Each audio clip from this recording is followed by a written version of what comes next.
আমি কেমন করে চিকেন রান্না করি চলো তোমাদের সাথে সেটাই আজকে শেয়ার করব। তো হ্যালো, আমি সাথেই চলে এলাম নতুন একটা ভিডিও নিয়ে তোমাদের সামনে। তো দেখো, আজকে সানডে, সবার ঘরে চিকেন নালে মাটন হয়।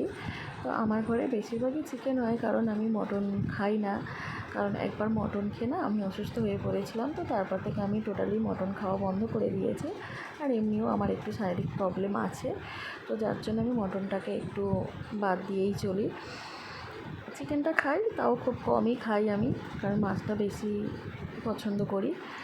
তো দেখো, চিকেনটাকে ম্যারিনেট করার জন্য এখানে আমি প্রথমে দিয়ে দিয়েছি 1 চামচ আদা, 1 চামচ রসুন, 2 চামচ ধনে গুঁড়ো, 2 চামচ জিরে গুঁড়ো, হলুদ গুঁড়ো পরিমাণ মতো, নুনও পরিমাণ মতো দিয়েছি, তারপর লাগলে পরে দেওয়া যাবে।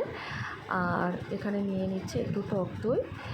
তো বন্ধুরা, আমি চিকেনটাকে এরকমভাবে সব কিছু মশলা দিয়ে ম্যারিনেট করে রাখি, যাতে চিকেনের মধ্যে সমস্ত মশলাগুলো ভালো করে যায় আর কি। আর এখানে দেখো, একটু কালার গুঁড়ো লঙ্কা দিয়ে দিচ্ছি, কারণ আমি মেশাবো এর সাথে কাঁচা লঙ্কা, যার জন্য অল্প করে কালারটা জাস্ট হওয়ার জন্য সামান্য একটু কালার গুঁড়ো লঙ্কা দিয়ে দিলাম। তো এরপরে দেবো আমি একটু সর্ষের তেল, দিয়ে ভালো করে মেখে আধা ঘন্টা মতো রেখে দেবো। তো যাদের হাতে সময় থাকবে না, এটা মেখে বসিয়ে দিতে পারো, একটু রেখে দিলে ভালো হয় আর কি। তারপর আমি এদিকে দেখো, আধা ঘন্টা পর আলুটাকে ভেজে রেখেছি।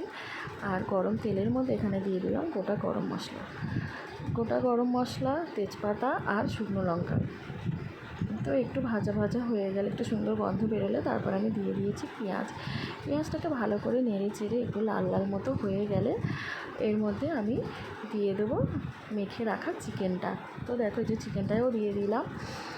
তো তারপরে ভালো করে নেড়ে চেড়ে অল্প সামান্য জল মেশাবো, কারণ একটু ঝোল ঝোল রাখবো, যেহেতু আজকে ডাল করিনি।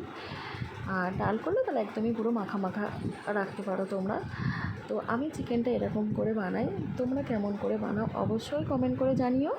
আর ভালো লাগলে অবশ্যই লাইক কমেন্ট করো। তো চলো, টাটা, সবাই ভালো থেকো, সুস্থ থেকো, আবার দেখা হবে নেক্সট ভিডিওতে। তো তোমাদের কেমন লাগলো অবশ্যই কিন্তু জানিও সবাই।